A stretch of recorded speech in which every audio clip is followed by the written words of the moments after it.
Okay, your first task is to think back to last session's poem, The Manhunt by Simon Armitage.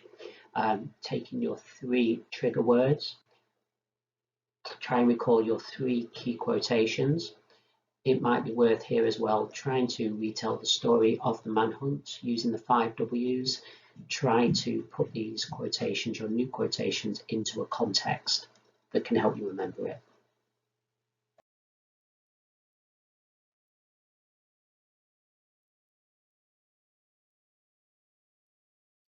I'm sure we could all write down lots of reasons why we love somebody as much as we do, whether we're talking about our mother, our father, a brother, a sister, boyfriend or girlfriend. I'm sure we can always produce a list of reasons that we love that particular person. In this poem, the poet writes a sonnet. She chooses to write a sonnet because a sonnet is a traditional love poem. And in this sonnet, she lists the reasons that she loves, adores her husband, her partner. There is a small glossary at the bottom there, which will help you understand the poem when we read through it on the next couple of slides. It may be important just to offer you some relevant context at this stage. Relevant context is context that links to the meaning of the poem. Therefore, it is appropriate to use it in your discussions of the poem in your examination. Now, Elizabeth Barrett Browning was in love with Robert Browning, but the love was not approved of by her father. So they married and moved away to Italy. They eloped together, and her father disinherited her. There are references in this poem to some of these events, and so it is something that is worth knowing at this stage. Now, you can listen to this poem being read by Dame Judi Dench at the following YouTube link. She will read it much more eloquently than I would do, so I hope you enjoy that.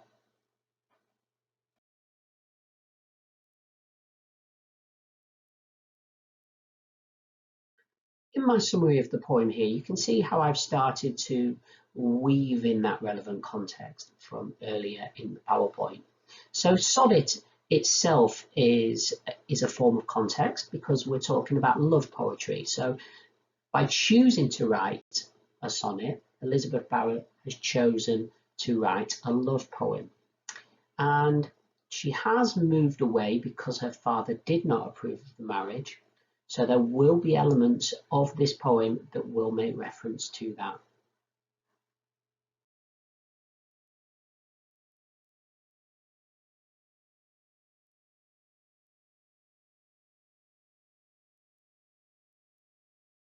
Okay, so here are your three key quotations that you need to learn, and we'll link back to the three trigger words on the previous slide. By learning these three key quotations, you will be able to tell the story of Sonnet 43. And you will also be able to analyze these quotations and show a real good depth of understanding. So the first quotation is, I love thee to the depth and breadth and height my soul can reach. So it's one of her first reasons why she loves him. And she's trying to show how huge or how extreme her love is. It literally encompasses everything: depth, breadth, height, space, size, distance. It's also got that soul in there as well. And if you're talking about soul, you're not talking about something physical, are you? You're talking about something spiritual. So again, we get a size that encompasses everything, not just the physical.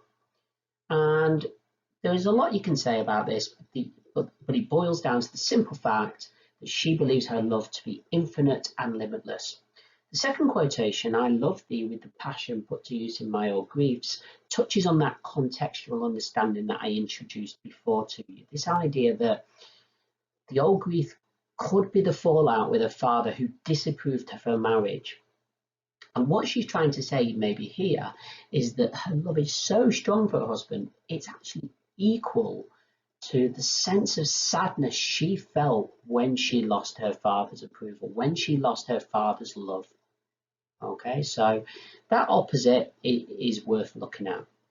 And the final quotation from the end of the poem, looks at this idea that actually, they can carry on loving each other after death. She's seeking God's approval for this because she is a religious person. She is living during a very religious time. And just like God, just like the afterlife, she believes that this love will be eternal and that they can never ever be separated.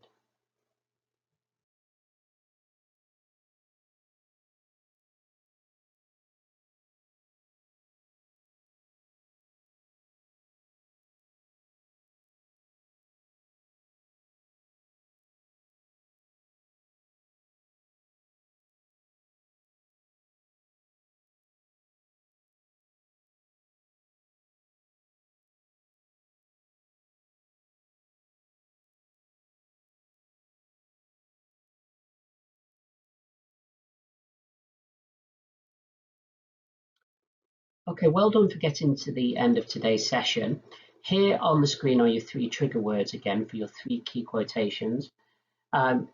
Take some time now to practice these 3 key quotations, learning these 3 key quotations and trying to link them to the storyline of Sonnet 43.